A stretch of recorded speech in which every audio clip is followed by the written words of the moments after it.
अस्सलाम वालेकुम। उम्मीद है आप सब लोग खैरियत से होंगे। आज का हमारा जो टॉपिक ऑफ डिस्कशन है वो अब्राहम अकॉर्ड्स के हवाले से है, जिसे मुआहिदात इब्राहिमी भी कहा जाता है। इस वीडियो में जिस पहलू पर मैं आप लोगों के साथ अपना एनालिसिस शेयर करूँगा वो ये है कि आप लोगों को पता है कि in the previous week president Trump ने अनाउंस किया है, या आप लोग कह सकते हैं कि उसने जो है ना countries for instance Pakistan, Qatar, तुर्की, Saudi Arabia and so forth and so on, उनको इनकरेज किया है कि आप लोग जो है वो अब्राहम अकॉर्ड्स पे आप लोग साइन करें, आप लोग इसराइल को तस्लीम करें।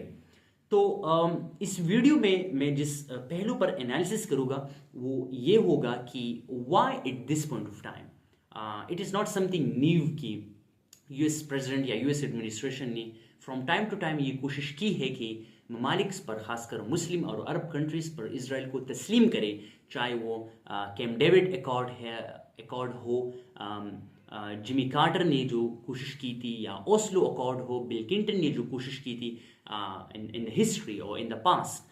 तो it's not something new, but why now. तो इस वीडियो का जो महवर है, या जो फोकस पॉइंट है, या जिस चीज़ पर मैं या जिस पहलू पर मैं आप लोगों के साथ अपना एनालिसिस शेयर करूंगा इस वीडियो में इंशाल्लाह, वो ये है कि वजूहात क्या है, why eight this point of time. But before that इस चीज़ को समझने की ज़रूरत है कि व्हाट इज़ अब्राहम अकॉर्ड। ये जो मुआहिदात इब्राहिमी है, ये असल में क्या है। तो सबसे पहले अगर मैं इसको आप लोगों के लिए ब्रेक डाउन करूँ, या सिंपली मैं इसको एक्सप्लेन करूँ, तो अब्राहम अकॉर्ड्स सिंपली आप लोग कह सकते हैं कि ये वो मुआहिदात है, या वो एग्रीमेंट्स है, वो अकॉर्ड्स है जिसके ज़रिए अरब कंट्रीज, या अरब जो रियासत है, आप लोग इसमें इंक्लूड कर सकते हैं यूएई है, बहरीन है, सूडान है, मोरक्को है, या कुछ सेंट्रल एशियन ममालिक लाइक कजाकिस्तान है, उन्होंने इसराइल को तस्लीम किया है। तो सिंपली इसको आप लोग कह सकते हैं कि this is what Abraham accord, मुआहिदात इब्राहिमी जिसे कहा जाता है, कि सिंपली ये जो अरब ममालिक हैं, as I pointed out, as I mention, कि उन्होंने जो है ना फ्रॉम टाइम टू टाइम जो है ना इसराइल को एज अ स्टेट जो है ना, एज एन एंटिटी जो है ना वो तस्लीम किया है। बैक इन 2020 इस अब्राहम अकॉर्ड्स का जो सिलसिला है वो स्टार्ट हुआ था बैक इन 2020 ट्रंप की जो है ना वो पहले दौर सदारत में।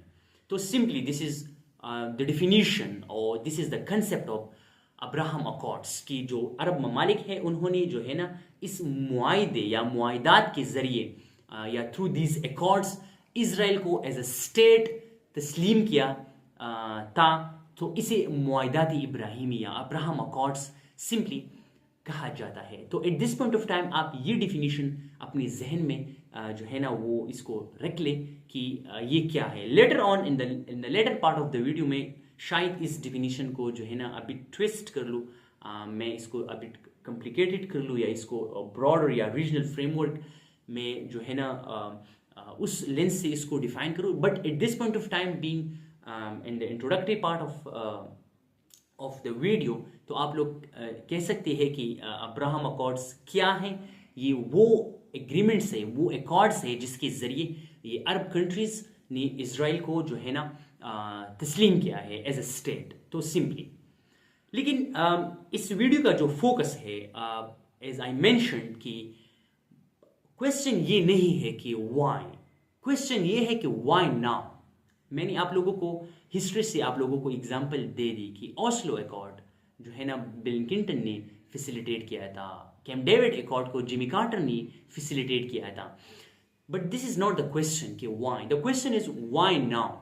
प्रेसिडेंट ट्रंप ने पिछले हफ्ते क्यों जो है ना in the midst of negotiation with Iran, क्यों जो है ना इस आप कह सकते हैं कि इस कार्ड को जो है ना वो मैदान में फेंका है, प्ले करने की कोशिश की है।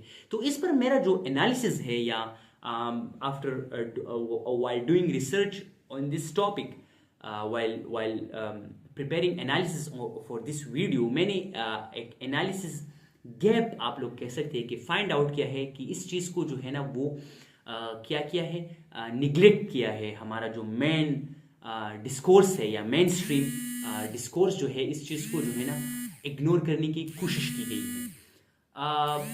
तो जो एनालिसिस गैप मैंने फाइंड आउट किया है,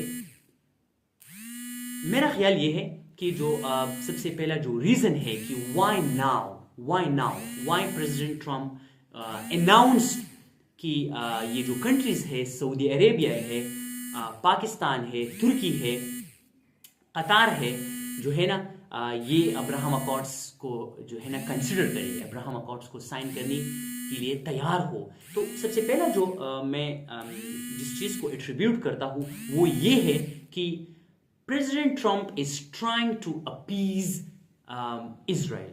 President Trump is trying to appease the Israeli Prime Minister Benjamin Netanyahu. और क्यों? ये बात जो है, why I'm saying कि President Trump is trying to appease Israel, ये मैं क्यों कह रहा हूँ, ये मज़ीद आपको थर्ड रीज़न में जो है ना ये चीज़ क्लियर होगी कि why I'm saying it, कि इस मूव के जरिए प्रेसिडेंट ट्रंप इजराइल को अपीस करने की कोशिश कैसे कर रहा है। प्राइम मिनिस्टर बेंजामिन नेतन्याहू को अपीस करने की, जो इजरायली प्राइम मिनिस्टर है उसको अपीस करने की कोशिश क्यों कर रहा है? वो इसलिए कर रहा है क्योंकि प्रेसिडेंट ट्रंप ने इस चीज अब्राहम अकॉर्ड्स को लिंक किया है with the Iranian peace deal या नेगोशिएटेड सेटलमेंट, उसके साथ लिंक किया है। क्योंकि प्रेसिडेंट ट्रंप को इस चीज का इदराक है कि अगर एक मुल्क जो कि जो है ना वो सरीहे से ईरानियन रिजीम या ईरान के साथ जो निगोशिएशन का खिलाफ है, जो चाहता है कि यूएस जो है, प्रेसिडेंट ट्रंप या ट्रंप्स एडमिनिस्ट्रेशन जो है वो ईरान के साथ निगोशिएशन ना करे, ईरान पर जो है ना वो हॉस्टिलिटीज़ को रिज्यूम करे, वो स्टेट कौन है या वो पर्सन कौन है? That is none other than Israel. That person is none other than the Prime Minister of Israel, Benjamin Netanyahu. तो ट्रंप ने इस मूव के जरिए, इस कार्ड के जरिए, इस अनाउंसमेंट के जरिए इजराइल को अपीस करने की कोशिश की है। Prime minister Benjamin Netanyahu of Israel को अपीस करने की कोशिश की है कि आप ईरान के साथ हमारे जो मुज़ाकिरात है, जिसको Pakistan as a mediator, as a main mediator, as a principal mediator mediate कर रहा है, पाकिस्तान फैसिलिटेट कर रहा है, इस के दौरान या इसके राह में आप रुकावट ना बने। एंड एज अ रिजल्ट हो सकता है कि और मुस्लिम कंट्री या कंट्रीज या अरब कंट्री जो है वो आपको इजराइल को एज अ स्टेट रिकॉग्नाइज करें। तो दिस इज द फर्स्ट जिस पे मेरा एनालिसिस है कि ट्रंप ने कोशिश की है कि इजराइल को अपीस करें कि आप लोग ये जो ईरान के साथ हमारा जो पीस सेटलमेंट या पीस निगोशिएशन जारी है, पॉलिटिकल निगोशिएशन जारी है, इसके राह में आप लोग रुकावट ना बने। और हो सकता है कि इस दौरान या इसके आखिर में जो है ना वो कंट्रीज़ जो ये ममालिक जो है, पाकिस्तान, तुर्की, कतार, सऊदी अरेबिया, इजराइल को एक तरह से एक लालच दी गई है, इजराइल के साथ जो है ना ट्रंप ने प्ले करने की कोशिश की गई है कि शायद आपको डिप्लोमेटिक महाज पर आपको जो है ना वो डिप्लोमेटिक रिवॉर्ड दिया जाए in terms of recognition of the state of Israel. तो the first reason is that कि ट्रंप को भी पता है कि द मेन स्पॉइलर जो है, राइट, या द मेन डिस्ट्रक्टर जो है, दैट इज इजराइल। ट्रंप को भी पता है कि that person is none other than the prime minister of Israel Benjamin Netanyahu. तो उसको भी एक तरह से लालच देने की कोशिश की गई है कि आप लोग रुकावट ना बने। एंड एज अ रिजल्ट जो है ना अब्राहम अकॉर्ड्स पर जो है ना हम बात कर सकते हैं इन ममालिक के साथ। सो द फर्स्ट रीजन कि why did president Trump announced in the previous week why he's trying to encourage countries like Pakistan, Saudi Arabia, Qatar and Turkey to consider the Abraham Accord. That is to appease Israel. That is to appease the Prime Minister of Israel, Benjamin Netanyahu, कि वो रुकावट ना बने when it comes to the way the United States is dealing with Iran. So this is going to be the first. दूसरा जो reason है, and it is very obvious, it is, I would say, really under the discussion, इस पर जो बात होनी चाहिए as a student of political science, as a student of international relations, इस चीज़ की अहमियत का मुझे पता है, उतनी बात नहीं हुई है। यूएस की पॉलिटिक्स को अगर आप लोग यूएस की जो पॉलिटिकल अफेयर्स है या पॉलिटिक्स को अगर आप लोग फॉलो करते हैं तो यूएस में ये चीजें मैटर करती है। These things matters. ठीक है, यूएस जो वोटर्स है, अमेरिकन वोटर्स जो है वो एक अपने जो प्रेसिडेंट है, चाहे वो कैंपेन के दौरान हो, चाहे वो इनकम्बेंट मतलब करंट प्रेसिडेंट है, in this case president Trump, ठीक है, उनकी जो है ना वो इकोनॉमिक पॉलिसीज को देखती है, इन्फ्लेशन को देखती है, इमिग्रेशन को देखती है, अदर जो है ना अदर माजों पर जो है ना वो उन अपनी सदर की जो अचीवमेंट्स को देखती है। लेकिन in American politics diplomatic victories matter as much as economic successes, as much as successes on the part of in political realm, in the domain of immigration. तो अब as I mentioned कि या इस चीज़ को मैं आप लोगों को ये भी बताऊँ कि जो बाइडेन ने मतलब पिछली प्रेसिडेंट ने भी ये कोशिश की थी, सऊदी अरेबिया को इनकरेज किया था कि आप अब्राहम अकॉर्ड्स को जो है ना वो साइन करें, आप जो है ना वो इजराइल को तस्लीम करें। लेकिन फिर आप लोगों को पता है कि अक्टूबर 7 हुआ 2023 जो है ना हमास अटैक्ड इजराइल, और वो जो पूरा जो प्रोसेस था, जो बाइडेन एडमिनिस्ट्रेशन की जो कोशिश ये रही थी, जिसको उस वक्त की जो बाइडेन एडमिनिस्ट्रेशन में जो सेक्रेटरी ऑफ स्टेट था, मैं नाम भूल गया हूँ, लेकिन उसने उन एफर्ट्स को जो है ना लीड करने की कोशिश की गई थी to encourage Saudi Arabia to recognise Israel as a state, लेकिन वो नाकाम हुआ था ड्यू टू अक्टूबर 7, 2023। तो the second reason why I am saying it that why now president Trump announce, आप लोगों को पता है कि मिड टर्म यूएस में मिड टर्म इलेक्शन जो है ना वो आ रहे हैं on the 3rd of November, and later on जो प्रेसिडेंशियल इलेक्शन होंगी 2028 में। तो प्रेसिडेंट ट्रम्प इस मूव से उस चीज के लिए भी तैयारी कर रहा है to encourage this countries and to slowly and gradually expand the Abraham accord, to show to American people कि मैंने जो है ना और अमेरिका में जो है ये इजराइल कार्ड जो है या इजराइल की रिकॉग्निशन के हवाले से ये चीज़ जो है इलेक्शन कैंपेन में या इलेक्शन स्लोगन में ये बिकती है। American voters are I would say are welcoming this thing. So beside this, to appease Israel or to appease Israeli Prime Minister Benjamin Netanyahu, Trump ने ये कोशिश की है कि जो है आप कह सकते हैं कि अगली आने वाली मिड टर्म में या जो प्रेसिडेंशियल इलेक्शन होगी 2028 में इस राह को हमवार करने की कोशिश की है कि मैं चाहे वो मिड टर्म हो चाहे वो प्रेसिडेंशियल इलेक्शन हो, बहरहाल Trump this is going to be the second term of Trump, तो वो तो नहीं लड़ सकता, लेकिन जो पोटेंशियल कैंडिडेट हो सकते हैं, जेडी वैंस है, मार्को रूबियो है, वो इस चीज़ को सेल कर सकते हैं कि जो है ना ये हमारी डिप्लोमेटिक विक्ट्री है। Besides economic victory, besides economic achievement, political achievements in the realm of immigration, ये हमारी अचीवमेंट है। हमने अब्राहम अकॉर्ड्स को एक्सपेंड किया है, हमने कंट्रीज को चाहे वो मुस्लिम कंट्री है चाहे वो अरब कंट्रीज हैं, हमने उनको इनकरेज किया है और उन्होंने इजराइल को तस्लीम किया है। तो इलेक्शन में वो इस चीज़ को as a diplomatic victory sell out कर सकते हैं। So this is going to be the second reason कि why president Trump now, why did he announced और he tried to encourage countries like Pakistan, Saudi Arabia, Qatar और तुर्की to join the Abraham accord, to sign the Abraham accord. लेकिन third जो reason है वो मेरे ख्याल से वो that reason is also linked with the second, and वो ये है जिसको मैंने पहले पॉइंट में पहले रीजन में भी एक्सप्लेन किया था। वो ये है कि ट्रम्प ने इस चीज को लिंक किया है। ट्रम्प ने इस अब्राहम अकॉर्ड्स जो है इसको लिंक किया है विद द पॉलिटिकल सेटलमेंट और with a deal with Iran. अब ट्रम्प को पता है कि अब ट्रम्प यहाँ पर जो है ना, ट्रम्प ने एक श्रीवनेस आप लोग कह सकते हैं कि एक क्लेवर और एक शार्प अप्रोच के तहत जो है ना इस अब्राहम अकॉर्ड्स मुआहदात इब्राहिमी जो है इसको लिंक किया है विद अ पीस डील और with a political settlement with Iran. क्यों किया है? वजह यह है कि ट्रंप ने इन कंट्रीज को कहा है कि अगर आप लोग, if you people want that the US should struck a deal with Iran, the US should not resume the hostilities with Iran, and the US should have a deal, a political settlement with Iran. तो आप लोग क्या करें?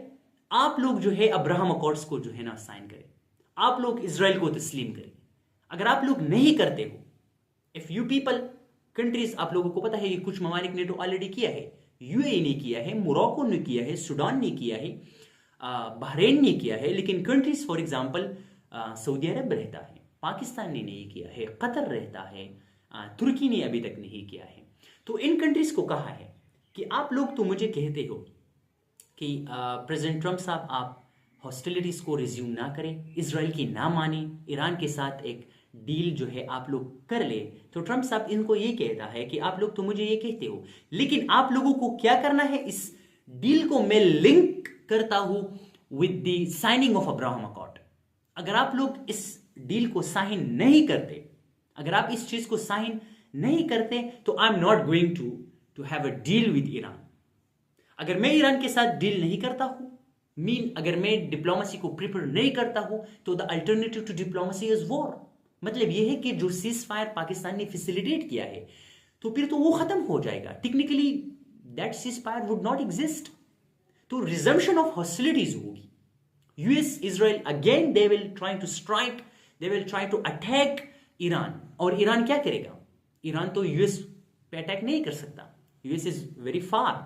Israel पर कर सकता है, लेकिन वो भी इतना इफेक्टिव नहीं रहा है. हमने देखा है, पिछले साल भी हमने देखा है और इस साल हमने भी विटनेस किया है कि इजराइल पर जो अटैक्स हो रहे हैं ईरान की तरफ से, उसके जो इंटरसेप्शन रेट है, मिसाइल इंटरसेप्शन रेट जो है, that is remarkably high, that is 96+%. तो अब ईरान क्या करेगा? Obviously Iran will try to retaliate against the GCC countries, against Saudi Arabia, against Bahrain, Qatar, Kuwait, Oman, UAE. तो इन countries को कहा है कि अगर आप लोग अब्राहम अकॉर्ड्स को साइन नहीं करते, तो I am not going for to have a deal with Iran. And obviously having not a deal with Iran मतलब यह है कि आप डिप्लोमेसी को, आप सफारतकारी को अबंडन करते हैं.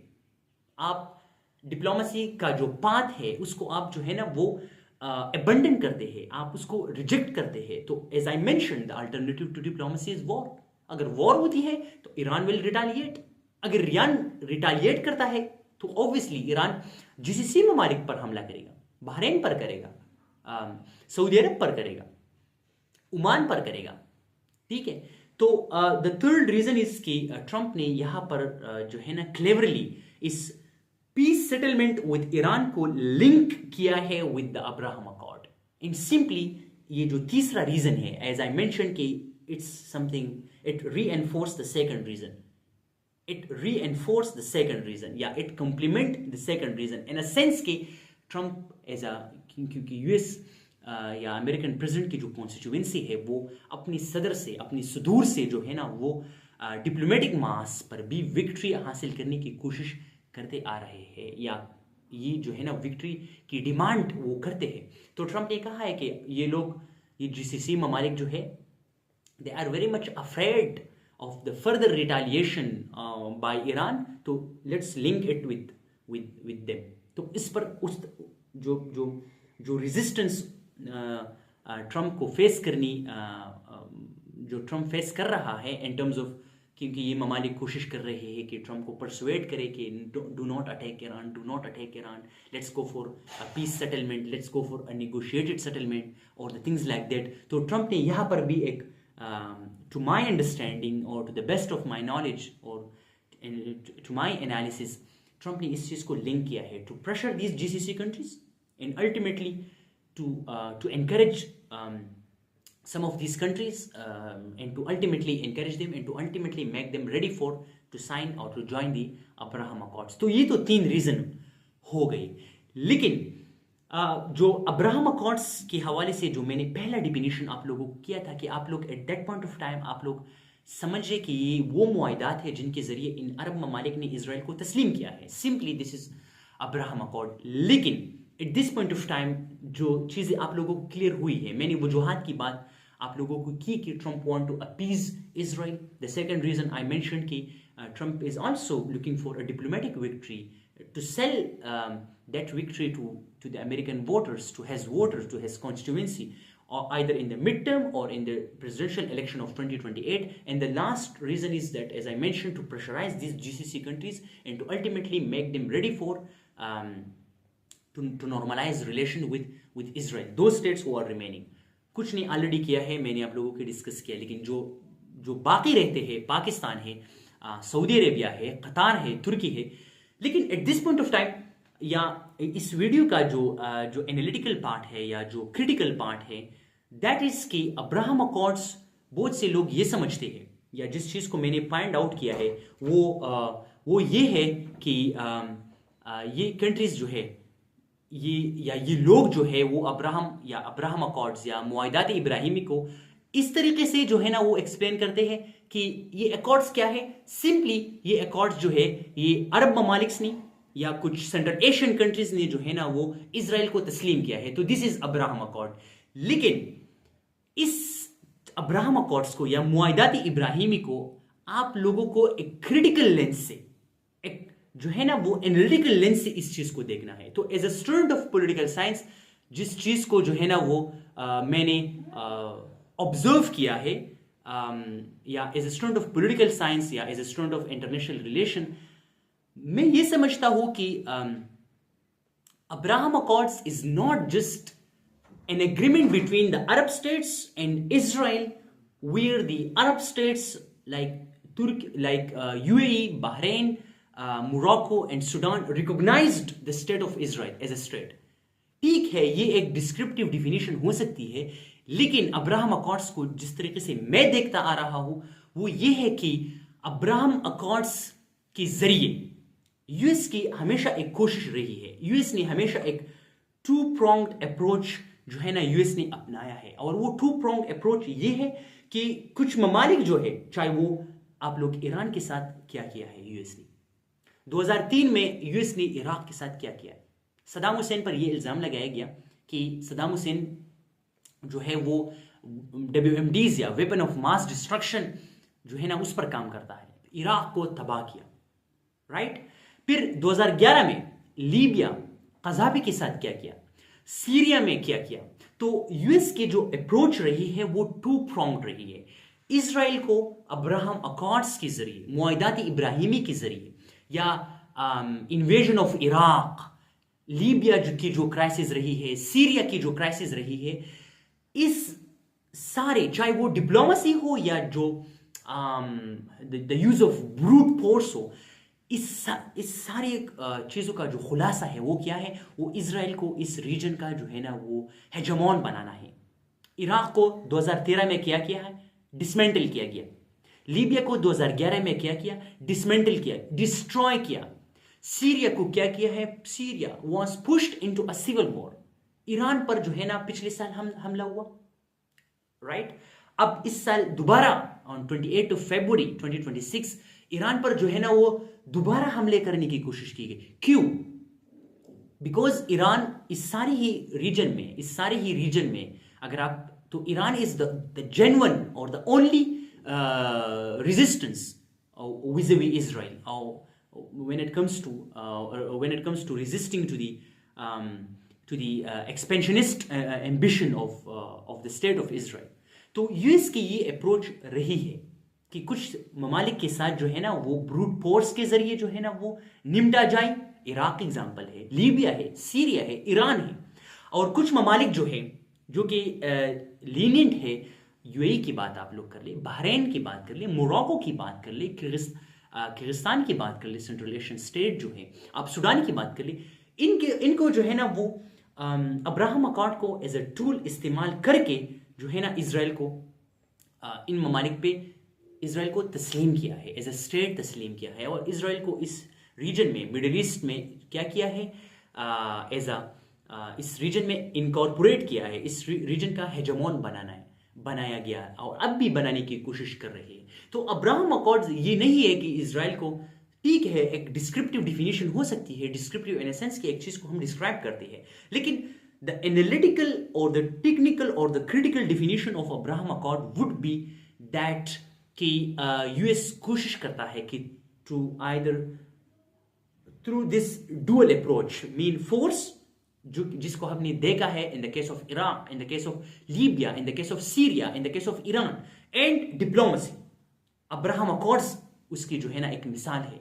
बहरीन या इन ममालिक को जो है ना वो क्या किया है, इनको इनकरेज किया है कि आप इजराइल को क्या करें, तस्लीम करें, आप इजराइल को एज अ स्टेट तस्लीम करें. तो इस अब्राहम अकॉर्ड्स या इस सारे जो इराकी डिस्ट्रक्शन या लीबिया या ममालिक इनके साथ जो भी हुआ है, इसका एक वाहिद पर्पस है और वो है कि इस रीजन को, मिडिल ईस्ट को एक इजरायली सेंट्रिक रीजनल आर्किटेक्चर बनाना है.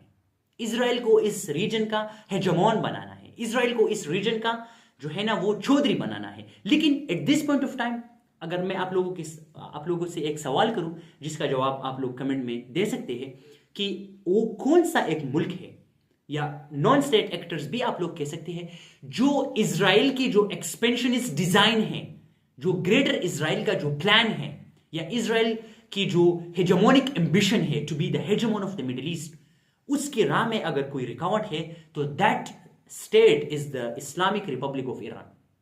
तो अब थ्रू दीज अटैक्स जो है ना यूएस और इजराइल कोशिश करता आ रहा है to dismantle Iran, to capitulate Iran, to have a regime change in Iran.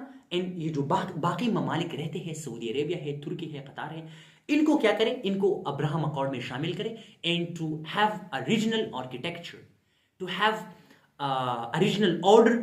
And जिसका जो महवर है, जिसका जो हेजमोन है, वो ऑर्डर जो जिस रियासत के जो है ना मातहत होगा वो इजराइल होगा. तो the purpose of the expansion of Abraham accords और Abraham accords in itself is to create और to establish an Israeli centric regional architecture जिसमें इजराइल की मोनोपली होगी, मिलिट्री मोनोपली होगी, इकोनॉमिक मोनोपली होगी, पॉलिटिकल जो है ना वो इजारादारी होगी, मोनोपली होगी.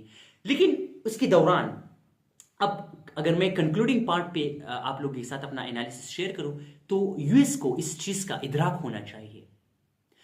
जो अरब कंट्रीज है, अरब स्टेट्स है जिन्होंने इजराइल को तस्लीम ऑलरेडी किया है, जो अगली आने वाले सालों में तस्लीम शायद करे इजराइल को, जो मुस्लिम रियासत है, पाकिस्तान को भी इस चीज का इदराक होना चाहिए कि whatever Iran is doing in terms of resistance, whatever Hamas is doing, whatever Hezbollah is doing, whatever Houthi is doing, तो ये सारी जो चीज है, लेकिन हम ईरान की बात कर ले. ईरान इज रेजिस्टिंग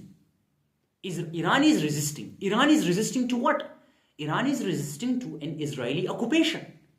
तो ये जो रेजिस्टेंस है, ये जो आप ये ना कह ले कि कुछ रियासत को हमने डिसमेंटल किया है, इराक, लीबिया, सीरिया, ईरान, और कुछ को हम अब्राहम अकॉर्ड में शामिल करके जो है ना इजराइल को इस खित्ते का चौधरी बना ले, एक इजरायली सेंट्रिक रीजनल ऑर्डर हम बनाएंगे.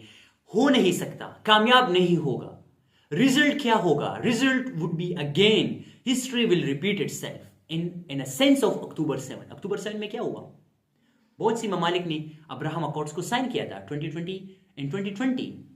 कुछ कंट्रीज जो है, सऊदी अरेबिया जो है, was about to recognize Israel, was about to sign the Abraham Accord. क्या हुआ? अक्टूबर 7 हुआ, हमास ने अटैक किया, हमास रेजिस्टेड. तो ये चीज जो है, तो आप तब तक एक इजरायली सेंट्रिक रीजनल ऑर्डर, आप तब तक ये बात अमेरिका के लिए भी जो है ना वो काबिल गौर है. ये बात जो है ना अरब ममालिक को भी जहन नशीन करनी चाहिए और मुस्लिम कंट्रीज खासकर स्पेसिफिकली पाकिस्तान की जो पॉलिसी मेकर्स है उनको भी इस चीज का इदराक होना चाहिए कि तब तक जो है मिडिल ईस्ट में स्टेबिलिटी या एक रीजनल ऑर्डर आप तब तक इस्टेब्लिश नहीं कर सकते तब जब तक आप जो है ना इस रेजिस्टेंस को, चाहे वो ईरान रेजिस्टेंस शो करता आ रहा है या नॉन स्टेट एक्टर जो रेजिस्टेंस शो करते आ रहे हैं, चाहे वो हमास हो, हिजबुल्ला हो, चाहे वो हूसी हो, तब तक आप इस चीज को एड्रेस नहीं कर सकते जब तक आपने इस रेजिस्टेंस के पीछे जो कॉज है, resistance is the effect, the cause is the occupation. Okay, तो जैसा कि एक फ़लस्तीनी जो एनालिस्ट है, उन्होंने एक बेहतरीन अल जज़ीरा में एक बेहतरीन एनालिसिस इस चीज़ को एक बेहतरीन तरीके से जो है ना वो समअप किया था कि अगर आप if you want Iran not to resist, if you want Hamas, Hezbollah और Houthi not to resist, so try to deprive them of the cause of the resistance. मतलब ये है कि उनको आप उस कॉज से, उस रेजिस्टेंस के पीछे जो कॉज है उससे आप उनको महरूम करें। और वो कॉज क्या है? That is occupation, that is the Israeli occupation, the way Israel is occupying or occupied the Palestinian territory, the way Israel is expanding towards Lebanon, the way Israel is expanding towards Syria, आप Iraq की बात कर ले, आप other regions की बात कर ले। तो इस चीज़ को अगर मैं कंक्लूड करूँ तो the first part of the video was all about कि ट्रम्प ने eight this point of time क्यों जो है ना अब्राहम अकॉर्ड्स को इस पैंतरे को फेंका है। तो मैंने आप लोगों को कॉजेज जो है ना उसके पीछे जो कॉजेज है, मुहर्रिकात है, उसको एक्सप्लेन किया है। लेकिन द सेकंड पार्ट ऑफ कि Abraham accord is not just an agreement. Abraham accord जो है मुआहदात इब्राहिमी जो है वो एक कोशिश है, एक मुनज़्ज़म कोशिश है जिसके ज़रिए यूएस और इजराइल की ये कोशिश रही है कि इजराइल को इस खित्ते का जो है ना वो हेजमॉन बनाया, इजराइल को इस खित्ते का महवर बनाया जाए। लेकिन वो तब तक पॉसिबल नहीं होगा जब तक ये जो रेजिस्टेंस ईरान शो करता आ रहा है, ये जो नॉन स्टेट एक्टर्स जो रेजिस्टेंस शो करते आ रहे हैं और फ्यूचर में भी करेंगे, एज आई मेंशन कि आप जितने भी कोशिश करें, आप जितने भी अब्राहम अकॉर्ड्स को एक्सपेंड करने की कोशिश करें, हिस्ट्री विल रिपीट इटसेल्फ। अक्टूबर 7 हो सकता है कि दोबारा हो जाए, क्योंकि इस रेजिस्टेंस के पीछे जो कॉज है वो क्या है? That is occupation. तो if you want to have a stable Middle East, if you so first of all try to deprive, आप महरूम करें ईरान को, आप महरूम करें, आप non state actors Hamas, Hezbollah, Houthi को महरूम करें। किस चीज से महरूम करें? इस रेजिस्टेंस की कॉज से महरूम करें। और इस रेजिस्टेंस के पीछे जो कॉज है वो क्या है? That is occupation, that is Israeli occupation. So it was all from my side. Video जो है ना वो बहुत लेंथी हो गई, ऑलमोस्ट 30 मिनट्स। तो मैं आप लोगों से ये रिक्वेस्ट करूँगा कि आई शेयर्ड माई एनालिसिस या और इनसाइट्स ऑन दिस टॉपिक, या इस पर मेरा जो एनालिटिकल व्यू है उसको मैं आप लोगों के साथ जो है ना शेयर किया। आप लोगों का इस हवाले से जो है ना वो क्या ख्याल है, तो आप भी कमेंट्स के ज़रिए जो है ना अपनी राय से हमें आगाह कर सकते हैं। So thank you so much and see you in the next video.